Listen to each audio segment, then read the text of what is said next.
네, 안녕하세요, 구독자 여러분들. 절절TV의 타입니다. 네, 오늘 다들 익절 잘 하셨나요? 네, 다 잘 하셨을 거라고 생각하겠습니다. 네, 제가 계속 말씀드렸던 보성파워텍, 히림, 특수건설, 뭐 이거 외에도 원전 주식들 다 시세가 굉장히 좋았고, 건설주들, 정책주에 계속 강조를 계속 드렸었는데, 어, 쉬는 동안에 우리 선거에서 이제 윤석열 대통령이 당선이 되면서 정책주에 대한 관심이 엄청나게 쏠리면서 시세를 아주 강하게 줬던 하루였습니다.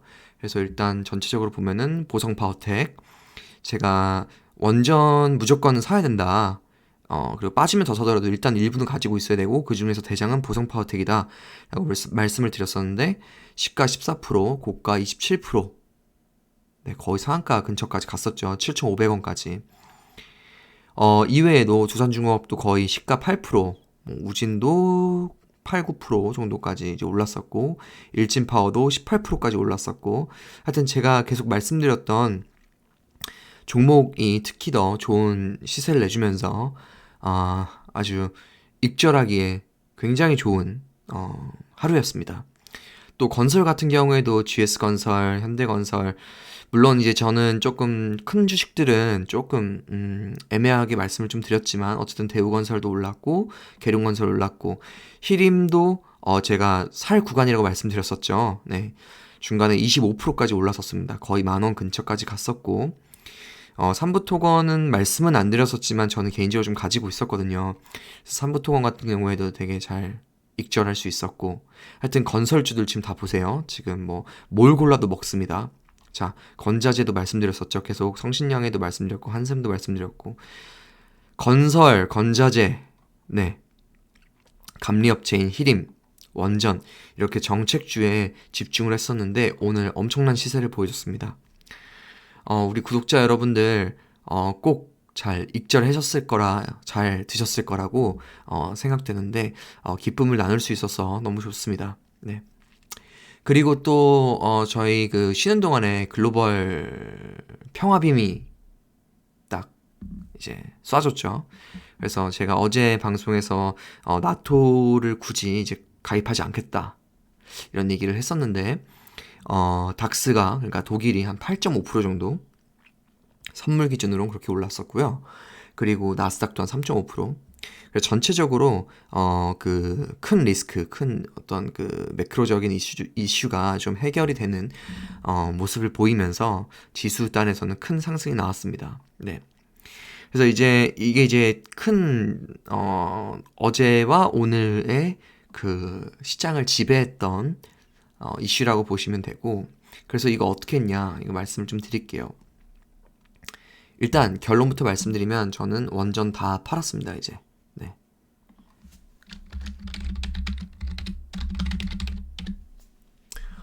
솔직히 더 볼 수도 있는데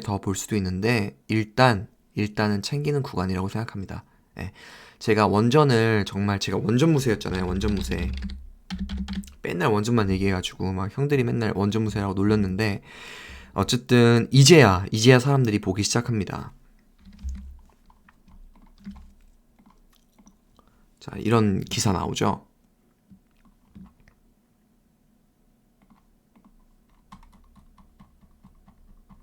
이런 것도 기사 나오고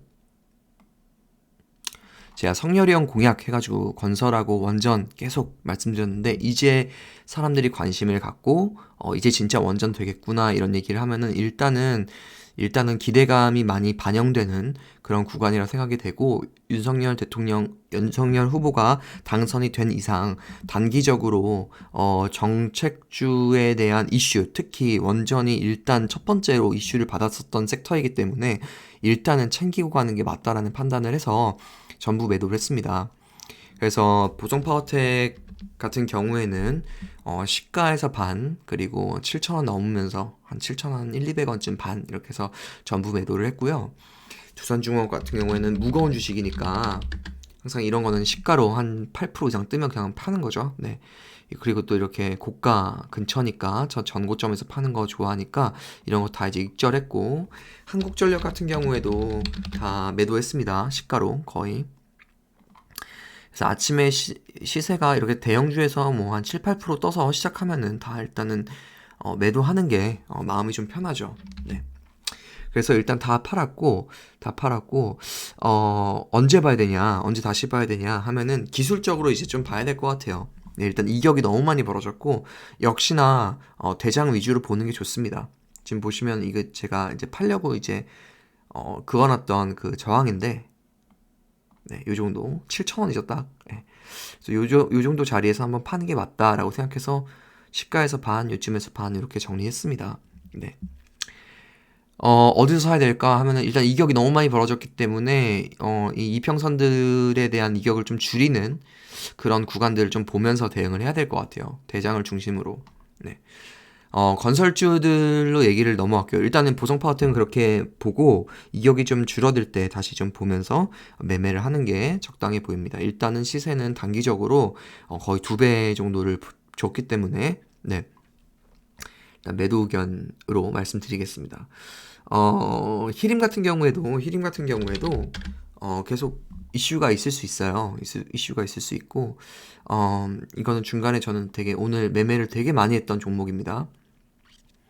뭐, 아침에도 팔았다 다시 샀다가 또 팔았다가 샀다가 막 이렇게 하면서 이제 매매는 계속 하고 있고, 히림은 근데 어쨌든 감리업체 중에 제일 지금 이슈가 있는 종목이기 때문에 계속해서 봐야 되고, 지금 뭐 차트적으로도 제가 요런 구간은 모아가야 되는 구간이라고 말씀드렸는데 지금 뭐 시세가 제대로 안 나왔죠. 그러니까 이런 건 이제 오버나잇 하고 있고요.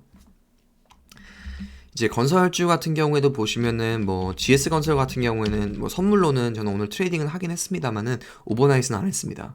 예, 이런 거는 오늘 그러니까 이런 주식들은 뭐냐면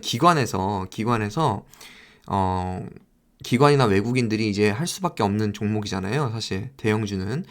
그래가지고 이런 거는 이제 오늘 같은 경우는 수급이 좀 쏠릴 수밖에 없기는 해요. 근데 이런 거는 꼭 기회를 주더라고요. 이렇게 큰 종목들이 이렇게 막 8%씩 엔벨롭 넘어가면서 이렇게 올라버리면은 기회를 주기 때문에 이건 굳이 오버나잇 하지 않았고 익절하면서 그렇게 좀 다 이제 정리를 하면서 마무리를 좀 했습니다. 일단은 이제서야 사람들이 관심을 좀 많이 갖는 것 같아요. 주변에서도 보면 은근히 원전이나 그 건설 섹터에 되게 유의미한 비중으로 포트폴리오를 만들어서 가져가는 케이스가 별로 없는 것 같았어요. 네. 사실 그래서 더 제가 좀 확신을 가졌던 부분도 있긴 하죠. 근데 이제 당선이 됐으니까 이제 좀 많이 보는 것 같아서 저는 일단 단기로는 시세가 좀 많이 난 것 같아서 비중 조절은 좀 많이 했습니다. 많이 했고, 일단은 제 방송 계속 들으신 분들은 알겠지만 원전이 되게 압도적이었다가 한 저번 주부터 원전을 좀 줄이면서 건설 쪽으로 많이 이제 비중을 좀 올렸죠. 오늘로서는 원전이 이제 거의 제로로 만들었고, 나머지 이제 건설 내에서만 이제 비중 조절을 하는 그런 식으로 이제 하고 있습니다. 종목은 제가 전에 계속 말씀드렸던 네, 건설주들 위주로 해가지고 계속 말씀을 드렸었죠. 뭐 이런 것들, 그쵸? 요 안에서 저는 계속 놀고 있고요. 계속 요 안에서 매매를 하고 있고, 오늘 조금 뭐 특별하게 또 새로운 종목을 하나 또 소개를 시켜드리도록 하겠습니다. 일단 그거에 앞서서 일단 그 뭐 경험적으로 이렇게 선거 같이 이렇게 큰 이벤트 있잖아요. 이벤트 그 다음날 시세를 잘 관찰해 하셔야 돼요. 이게 주도주가 되는 경우가 되게 많더라고요. 그래서 지금 이 국내 대선 이슈로 해가지고 결국에 우리가 주목할 수 있는 거는 건설입니다. 건설. 끝까지 양봉을 만들면서 장대 양봉을 만들면서 끝까지 시세를 준 건 건설이고, 또 하나가 그 카카오랑 네이버예요.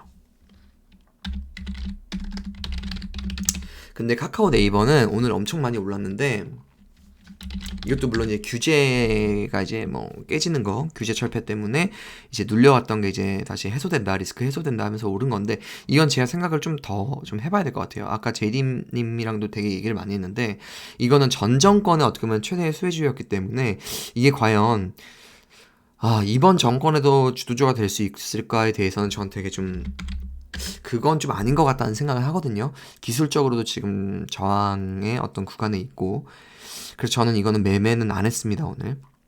오히려 숏을 좀 잡았어요, 사실. 네. 요런 구간에서 숏은 좀 잡고, 이건 오버나잇 했고. 그래서 저는 이번 정권의 그 진짜 그 수혜는 건설이라고 생각합니다. 원전과 건설인데, 일단 원전은 좀 힘이 마지막에 가면서 많이 빠지더라고요. 네. 그래서 일단 건설로 이제 집중을 해야 된다라는 말씀을 좀 드리고, 이거 왜 말씀드리냐면은, 그 2020년도 4.15 선거 때도 보시면은, 이제 명확히 기억하는데, 그 다음날, 요 목요일 날 있잖아요. 4월 16일. 네. 요 날, 네이버 카카오 위주로 이제 상승을 했죠. 그 이후로. 카카오가 좀 더 명확하게 보이려나?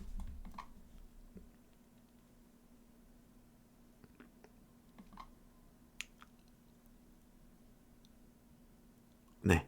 그쵸. 카카오가 4, 5%씩 오르면서 대형주에서 이렇게 고가를 갱신하면서 이제 넘어갔거든요. 그러니까 이렇게 보시면은 아시겠지만 선거 이후에 하여튼 그 좀 컬러가 좀 바뀌는 경우가 좀 있습니다. 이때만 하더라도 사실 코로나 이후에 막 이제 막 회복하기 시작해서 막 힘든 시기였는데, 이때부터 카카오가 3만 원 벗김에서 시작해가지고 그 랠리가 17만 원까지 간 거거든요. 그러니까 이렇게 봤을 때는 건설을 되게 주목을 해야 된다라는 말씀을 좀 드리고 싶고, 새로운 종목은 하츠입니다. 하츠. 지금 기술적으로 너무 좋고, 이게 이제 재건축이라든가, 사실은 그러니까 이렇게 생각해요. 저는 지금 그 공급 물량을 늘려야 되고, 지금 가격이 되게 문제인, 그러니까 그 공급 가격을 세게 산정할 수가 없잖아요. 그렇기 때문에 재건축, 건자재, 뭐 이런 쪽으로 좀 집중을 해야 되고, 그 중에서도 이렇게 좀 내부 인테리어라든가 좀, 하여튼 그래서 제가 원래 대형 건설사를 별로 이익을 가져가기에 좀 쉽지 않을 것 같다라는 이슈 때문에 사실 그 밑단을 좀 본 건데, 그런 입장에서 봤을 때 하츠라든가 대림비행코라든가 이런 종목들 잘 봐야 될 것 같습니다. 네. 그래서 이런 거 좀 새로 좀 말씀을 드리고 싶고, 지금 기술적으로 너무 하츠는 자리가 너무 좋고, 거래량이 조금 아쉽기는 한데, 시총도 되게 개인 투자자들이 수익을 잘 내기가 좀 되게 쉽습니다. 보시면 아시겠지만 제가 항상 그 좀 좋아하는 그 패턴이 좀 이제 좀 이제 느껴지실 거예요. 제 방송을 계속 보신 분들은. 월봉도 자리가 너무 좋고요. 네, 그래서 이게 제 기억에 2014, 15년도에 그 재건축, 그러니까 그 리모델링 뭐 이런 건자재주들 한샘 같은 거 엄청난 시세를 보여줬었거든요. 이 시세. 요런 사이클이 오지 않을까 싶습니다. 네. 근데 뭐 NX도 있을 수 있고, 근데 NX는 조금 자리가 안 좋고요. 그러니까 이때 보면 다 똑같잖아요. 2014, 15년도 때. 네. 근데 제가 군대에 있어서 정확히 막 정확하게는 기억이 안 나는데, 하여튼 요때 그 유행했던 주식들을 좀 찾아보면은 아마 더 명확하게 알 수 있을 거예요. 그래서 전 여기에 집중을 하고 있다라는 말씀을 좀 드리겠습니다. 자, 이렇게 좀 지나가고 테마 전성시대. 네. 지금 6월 지방선거가 연달아 있잖아요. 네. 그래서 이제 6월 1일에 6월 1일에 네, 지방선거가 있습니다. 그래서 계속 말씀드렸지만 오세훈, 안철수, 뭐 저기 뭐야, 누구죠? 감사원장? 갑자기 최재형. 네, 그리고 홍준표, 이런 관련주들 다 잘 보셔야 되고, 전 대장은 오세훈이라고 생각합니다. 오세훈 시장 한 번 더 하고 차기 대통령, 이런 뭐 완전 이제 개인적인 뷰지만 가능성이 좀 있기 때문에 오세훈 주식들, 진양 산업 오늘도 시세를 줬어요. 네, 네, 오늘도 좋습니다. 네. 진양화학, 저는 이거 다 엄청난 시세를 줄 거라고 생각합니다. 차트 너무 예쁘고 이슈 살아있고 시총 너무 작고 이거 진짜 우리 구독자분들만 잘 따라 사셨으면 좋겠어요. 소문내지 마시고. 어쨌든 그렇게 생각합니다. 그래서 테마 전성시대다. 6월까지 그래서 3개월 동안 맛있게 잘 익절하는 그런 시기가 잘 됐으면 좋겠고, 지수에 대한 생각. 지수는 제가 말씀드렸듯이 응축되어 있는 느낌은 있습니다. 근데 이거는 그때도 말씀드렸지만 외국, 그러니까 그 미국이나 유럽은 그런데 우리나라는 지수에 대한 베팅을 최소화해야 된다. 변동성이 줄어드는 거. 왜 풋콜 봤을 때 역시나 오늘도 그랬습니다. 보시면 아시겠지만 갭을 띄워놓고 미적지근, 이건 이제 만기라 그런 거고, 미적지근 갭을 하락시켜놓고 갭을 그냥 메워놓고 미적지근 계속 변동성이 줄어드는 그런 구간이라고 말씀을 드렸는데, 실제로 변동성이 좀 줄어드는 그런 흐름을 좀 보였습니다. 그래서 전체적으로는 갭은 띄웠지만 여기 보시면은 코스피 이제 상위 종목들 보시면은 뭐 갭은 띄웠지만 뭐 이렇게 뭐 크게 뭐 카카오 네이버 정도 빼고는 크게 뭐 이렇게 막 그죠? 장대 양봉이 나는 경우가 별로 드물었어요. 그리고 특히 뭐 은행 같은 경우가 좀 이제 지수에는 큰 영향을 미치기 때문에 은행을 좀 보시면 다 그죠? 음봉 나거나 도지형 그죠?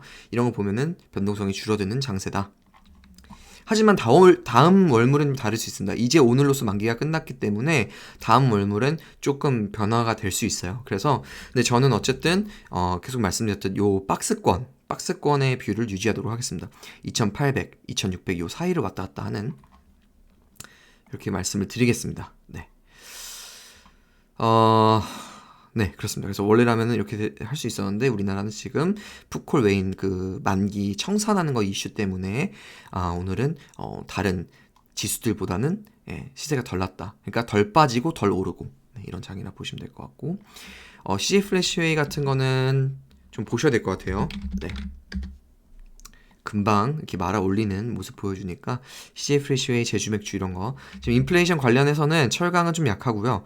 그 음식료는 좀 계속 보셔야 될 것 같아요. 그래서 오늘 여튼 뭐 할 말이 좀 많아가지고 좀 급하게 말씀을 드렸는데 다음에 또 좋은 내용으로 찾아뵙겠습니다. 감사합니다.